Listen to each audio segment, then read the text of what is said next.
Okay, I'm gonna make a quick video review on some puppy training that my wife and I did back when our dogs were puppies. This is Russ when he was about 16 weeks of age. First thing that I want to teach a puppy, and I get people that ask me this fairly regularly, which is, what should I teach the puppy? What do you think I should work on? And my first suggestion is teach foot target. You can never go wrong with foot target. This is, in my opinion, so important because you could use it as a foundation exercise for competitive obedience, change of positions, heeling, front, and even if you never want to do competitive obedience, it's a good foundation exercise for pet obedience. This is the foundation to place, or stay where I left you. Now here what I'm doing is I'm transitioning from the foot target. This is obviously several weeks later. Once he looks like he's roughly about 6 months of age here. So maybe a couple of months after that first clip. But that's how I taught him this. I taught him this by using the foot target as the foundation. Additionally, what I'm doing here, where I can progress with the foot target into the heel, is I want to pair it up to the left leg. It surprises me how a lot of people don't realize, for competitive obedience at least, you want to pair up your attention heel with the left leg. It makes training much, much more clear. It makes your coordination with your dog much easier. You don't have to. It's not a rule, but it really helps tremendously. If I can teach my dog to stay with the left leg, then his chances of foraging and crowding are going to be a little bit lower. So this is my wife with her dog Grim back when she was 7 weeks of age at this particular video. Right now she is, she's like going on 2. So this was definitely a while ago, and she's using marker training.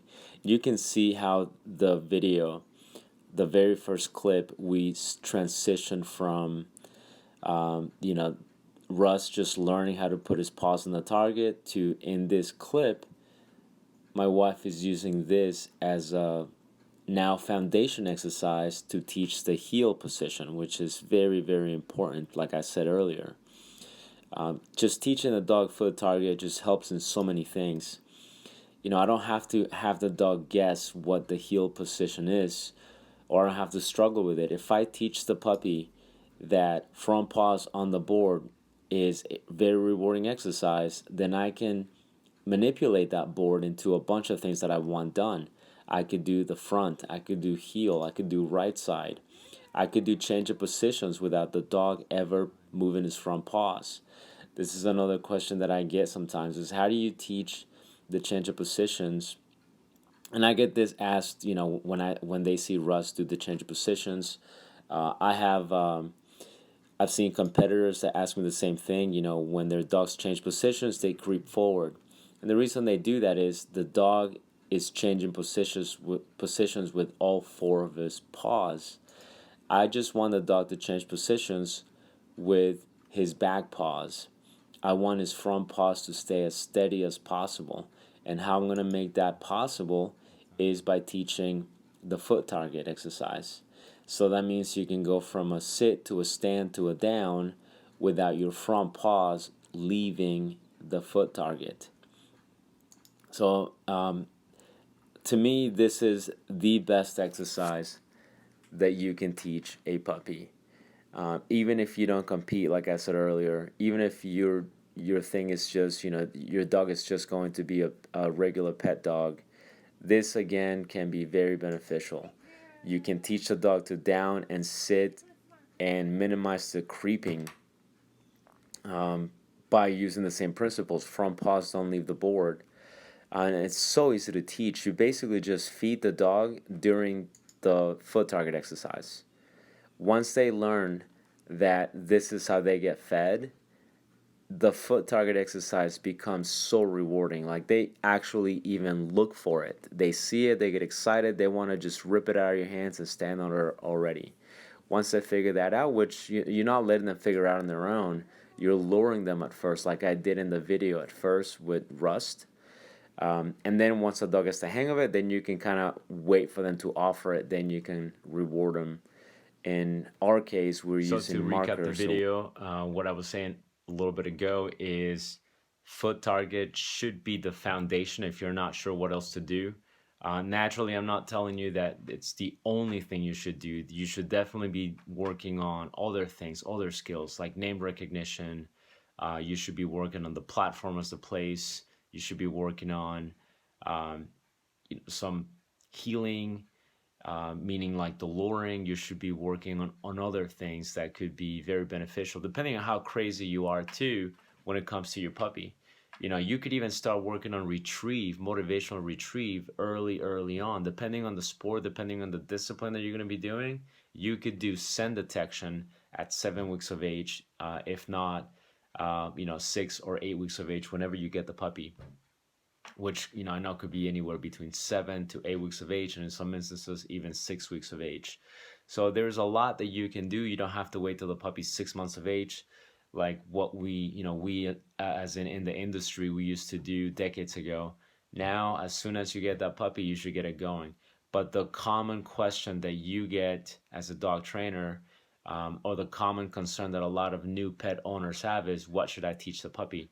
One person that I know recently just got a puppy right about 7 weeks of age, and she's been really, trying. She's been putting in the effort, and she's working on things that I feel are just not as helpful as they could be.